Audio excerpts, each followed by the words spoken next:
தண்ணீர் போத்தல்களின் விலை தொடர்பில் வெளியாகியுள்ள தகவல். நாடளாவிய ரீதியில் அதிகரித்து வரும் முக்கிய பொருளின் விலை, சந்தை வட்டாரங்கள் பரபரப்பு. அடுத்த மாதமளவில் 15 தொடக்கம் 20 வீதமாக குறையும் மிக முக்கிய பொருள், கஞ்சின விஜயசேகர அதிரடி. ஊழல்வாதிகள் சந்தோஷப்படும் கடைசி மணித்துளிகள் இவை, அனுர தரப்பு பகிரங்க எச்சரிக்கை. சூடு பிடிக்கும் பொது தேர்தல், ரணிலின் அடுத்த கட்ட நகர்வு, அரசியலில் அதிரடி ஆட்டம் காணவிருக்கும் ரணில். முடக்கப்படவுள்ள அரசியல்வாதிகள் உட்பட 7 பேரின் சொத்துக்கள். இந்த ஆண்டு இறுதிக்குள் 300 பில்லியன் ரூபாய் சொத்துக்கள் முடக்கப்படும் அபாயம், அரசியலில் பெரும் அதிரடிகள். சந்தையில் தற்போது விற்பனை செய்யப்படும் தண்ணீர் போத்தல் தொடர்பில் மத்திய மாகாண இயற்கை கனிய நீர் வழங்கல் உரிமையாளர்கள் தற்போது வெளியிட்டுள்ள அறிக்கை ஒன்று வெளியாகியுள்ளது. அதாவது சந்தையில் தற்போது 100 ரூபாவுக்கு விற்பனை செய்யப்படும் 500 மில்லி லிட்டர் தண்ணீர் போத்தல் ஒன்றை 70 ரூபாவுக்கு விற்பனை செய்ய முடியும் என தெரிவிக்கப்பட்டுள்ளது. இதன் அடிப்படையில் தண்ணீர் போத்தல்களுக்கு உடனடியாக கட்டுப்பாட்டு விலையை விதிக்க வேண்டும் எனவும் அவர்கள் தெரிவித்துள்ளார்கள். இதேவேளை நாட்டில் எதிர்வரும் 2 வாரங்களில் பொருட்களின் விலை குறைக்கப்படுவதற்கான வாய்ப்புகள் உள்ளதாக தகவல்கள் வெளியாகியுள்ளது. அமெரிக்க டாலருக்கு நிகரான ரூபாவின் பெறுமதி வலுவடைந்துள்ளதால் அதன் பலனை நுகர்வோருக்கு பெற்றுக் கொடுக்க உள்ளதாக வர்த்தக நுகர்வோர் பாதுகாப்பு அமைச்சு அறிவித்துள்ளது. அதன் அடிப்படையில் அடுத்த சில நாட்களுக்குள் நாட்டில் அத்தியாவசிய பொருட்களுக்கான விலைகள் பாரிய அளவில் குறைக்கப்படுவதற்கான சாத்தியங்கள் காணப்படுவதாகவும் அந்த சபை நம்பிக்கை வெளியிட்டுள்ளது. நாடளாவிய ரீதியில் முட்டையின் விலை மீண்டும் உயர்ந்து வருவதாக சந்தை வட்டாரங்கள் தெரிவித்துள்ளது. இந்த நிலையில் முட்டைகளின் சில்லறை விலை 40 ரூபாவை தாண்டியுள்ளதாக தெரிவிக்கப்படுகின்றது. அத்தோடு தற்போது சில பகுதிகளில் 45 ரூபாவாக உயர்வடைந்துள்ளது. இருப்பினும் 2 நாட்களுக்கு முன் முட்டை விலை 30 ரூபாவுக்கு குறைவாக இருந்ததாக குறிப்பிடப்பட்டுள்ளது. அதன் அடிப்படையில் உற்பத்தி குறைந்துள்ளதால் முட்டையின் விலை அதிகரித்துள்ளதாக சுட்டிக்காட்டப்பட்டுள்ளது. மேலும் தற்போதைய நிலவரத்திற்கு அடிப்படையில் அடுத்த சில நாட்களில் முட்டையின் விலை மேலும் அதிகரிக்கலாம் எனவும் தெரிவிக்கப்படுகின்றமை குறிப்பிடத்தக்கது.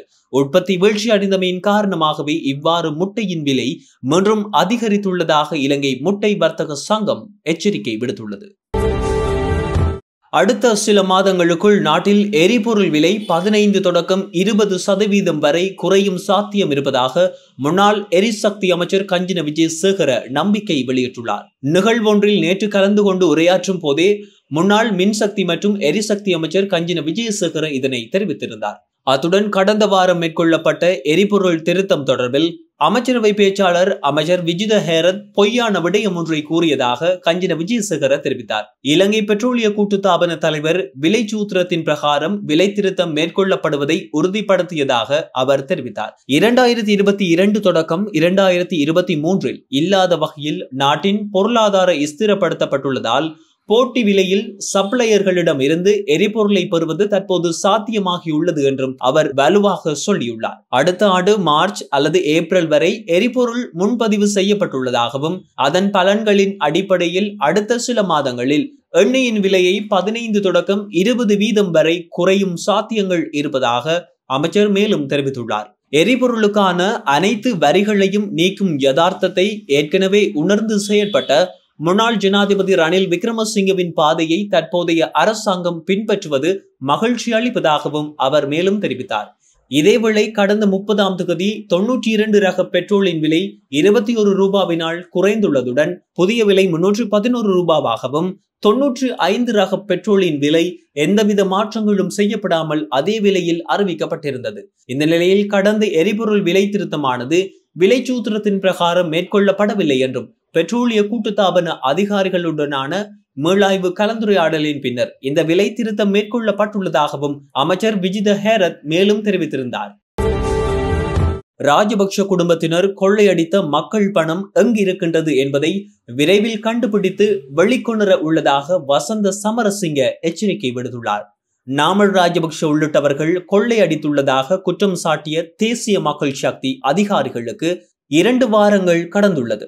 இந்த நிலையில் தங்களுடைய ஊழல்களை இதுவரை கண்டுபிடிக்க முடியாமல் போனது ஏன் என்று அமைச்சர் நாமல் ராஜபக்ஷ அதற்கு பதிலளிக்கும் வகையில் கருத்து வெளியிடப்பட்டிருந்தது. தேசிய மக்கள் சக்தியின் நிறைவேற்றுக்குழு உறுப்பினர் வசந்த சமரசிங்க நாமல் ராஜபக்ஷ போன்றவர்கள் கொள்ளையடித்த பணம் உள்நாட்டில் அல்லது வெளிநாட்டில் சொத்துக்களில் முதலீடு செய்துள்ளதா அல்லது வேறு வகையில் பதுக்கப்பட்டுள்ளதா என்பதை விரைவில் கண்டுபிடித்து வெளிக்கொணர வேண்டும். ஊழல்வாதிகள் தாங்கள் இன்னும் மாட்டிக்கொள்ளவில்லை என்று சந்தோஷப்பட்டுக் கொண்டிருக்கும் கடைசி மணித்துளிகள் இதுவாகும். மிக விரைவில் அவர்கள் கூண்டோடு மாட்டிக்கொண்டு தங்கள் தவறுகளுக்கான தண்டனையை அனுபவிக்க நேரிடும் என கடுமையாக எச்சரிக்கை விடுத்துள்ளார். நாட்டில் பொது தேர்தல் சூடு பிடித்துள்ள நிலையில் ஐக்கிய தேசிய கட்சி தலைமையிலான புதிய கூட்டணிக்கு ரணில் விக்ரமசிங்கே தலைமை தாங்குவார் என முன்னாள் நாடாளுமன்ற உறுப்பினர் சமன் ரத்னபிரிய தெரிவித்தார். இந்த விடயம் தொடர்பில் மேலும் கருத்து தெரிவித்த அவர், புதிய கூட்டணியை உருவாக்கும் நோக்கில் எதிர்க்கட்சியில் உள்ள அரசியல் கட்சிகள் பல்வேறு கலந்துரையாடல்களை மேற்கொண்டு வருகின்றன. இந்த நிலையில் பொது தேர்தலில் எரிவாயு சிலிண்டர் சின்னத்தில் போட்டியிட்ட ஐக்கிய தேசிய கட்சி தீர்மானித்துள்ளது. இதேவேளை எதிர்க்கட்சி தலைவர் சஜித் பிரேமதாச முன்வைத்த நிபந்தனைகளினால் ஐக்கிய தேசிய கட்சிக்கும் சமகி ஜனபல கட்சிக்கும் இடையிலான பேச்சுவார்த்தைகள் அனைத்தும் முடிவுக்கு வந்துள்ளது.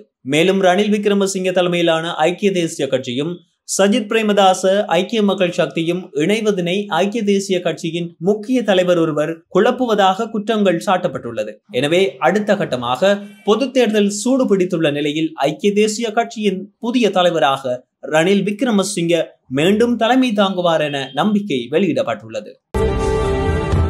அரசியல்வாதிகள், அரசு அதிகாரிகள் மற்றும் இராணுவ அதிகாரிகள் உட்பட 7 நபர்களுக்கு சொந்தமான சொத்துக்களை முடக்குவதற்கு சட்ட நடவடிக்கை எடுக்க லஞ்சம் அல்லது ஊழல் குற்றச்சாட்டுக்களை விசாரணை செய்யும் அமைப்பு தீர்மானித்துள்ளது. இதன் அடிப்படையில் இந்த சந்தேக நபர்கள் அவர்களது சொத்துக்கள், வங்கி கணக்குகள் மற்றும் காப்புறுதிகளை பயன்படுத்துவதை தடுக்க நடவடிக்கை எடுக்கப்பட்டுள்ளது.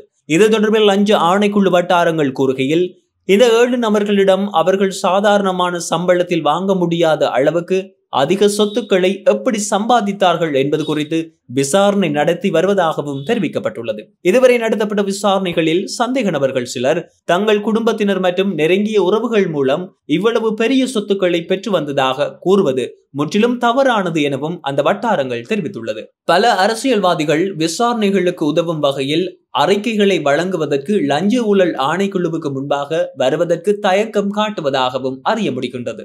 கடந்த அரசாங்கத்தின் 2 முன்னாள் அமைச்சர்கள் சிலர் சொத்துக்களை எவ்வாறு சம்பாதித்தார்கள் என்பதை விளக்க முடியாமல் அவர்களுக்கு எதிராக குற்றப்பத்திரிகை தாக்கல் செய்யப்பட உள்ளது. கருவா தோட்டத்தில் சொகுசு வீடு மற்றும் நிலம் வாங்கியதாக கூறப்படும் முன்னாள் அமைச்சரின் சாரதி ஒருவரை பற்றியும் லஞ்ச ஊழல் ஆணைக்குழு விசாரணை நடத்தி வருவதாக தெரிவிக்கப்படுகின்றது. இதேவேளை முன்னாள் சுகாதார அமைச்சர் கெஹலிய ரம்புக்வெல மற்றும் அவரது குடும்ப உறுப்பினர்கள் பலரின் 16 வங்கி கணக்குகள் மற்றும் 5 காப்புறுதிகளை முடக்கும் உத்தரவை கொழும்பு மேல் நீதிமன்றம் இந்த வாரம் 3 மாதங்களுக்கு மேலும் ஒத்திவைத்துள்ளது.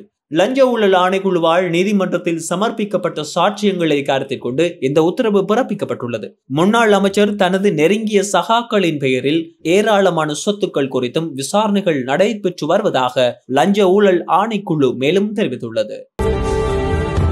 பெரிய மற்றும் நடுத்தர அளவிலான வரி செலுத்தாதவர்கள் தொடர்பில் இந்த ஆண்டு இறுதிக்குள் 300 பில்லியன் ரூபாய் பெறுமதியான சொத்துக்கள் பறிமுதல் செய்யப்பட்டு அவர்களது வங்கி கணக்குகளும் முடக்கப்படும் என உள்நாட்டு இறைவரி திணைக்களம் தெரிவித்துள்ளது.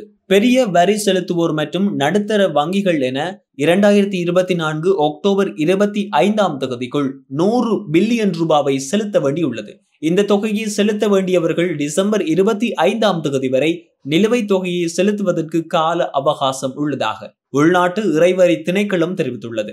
இந்த ஆண்டு இறுதிக்குள் இந்த தொகையை மீட்டெடுத்தால் திணைக்களத்தின் இந்த ஆண்டின் வருமான இலக்காக 2024 பில்லியன் ரூபாவை அடைய முடியும் எனவும் கூறப்படுகின்றது. கடனை செலுத்த தவறினால் அவர்களின் சொத்துக்கள் பறிமுதல் செய்யப்படும் மற்றும் அவர்களின் வங்கி கணக்குகள் முடக்கப்படும் என்றும் அவர் எச்சரிக்கை விடுத்துள்ளார். தண்ணீர் போத்தல்களின் விலை தொடர்பில் வெளியாகியுள்ள தகவல். நாடளாவிய ரீதியில் அதிகரித்து வரும் முக்கிய பொருளின் விலை, சந்தை வட்டாரங்கள் பரபரப்பு. அடுத்த மாதமளவில் 15 தொடக்கம் 20 வீதமாக குறையும் மிக முக்கிய பொருள், கஞ்சன விஜயசேகர அதிரடி. ஊழல்வாதிகள் சந்தோஷப்படும் கடைசி மணித்துளிகள் இவை, அனுர தரப்பு பகிரங்க எச்சரிக்கை. சூடு பிடிக்கும் பொது தேர்தல், ரணிலின் அடுத்த கட்ட நகர்வு, அரசியலில் அதிரடி ஆட்டம் காணவிருக்கும் ரணில். முடக்கப்படவுள்ள அரசியல்வாதிகள் உட்பட 7 பேரின் சொத்துக்கள். இந்த ஆண்டு இறுதிக்குள் 300 பில்லியன் ரூபாய் சொத்துக்கள் முடக்கப்படும் அபாயம். அரசியலில் பெரும் அதிரடிகள்.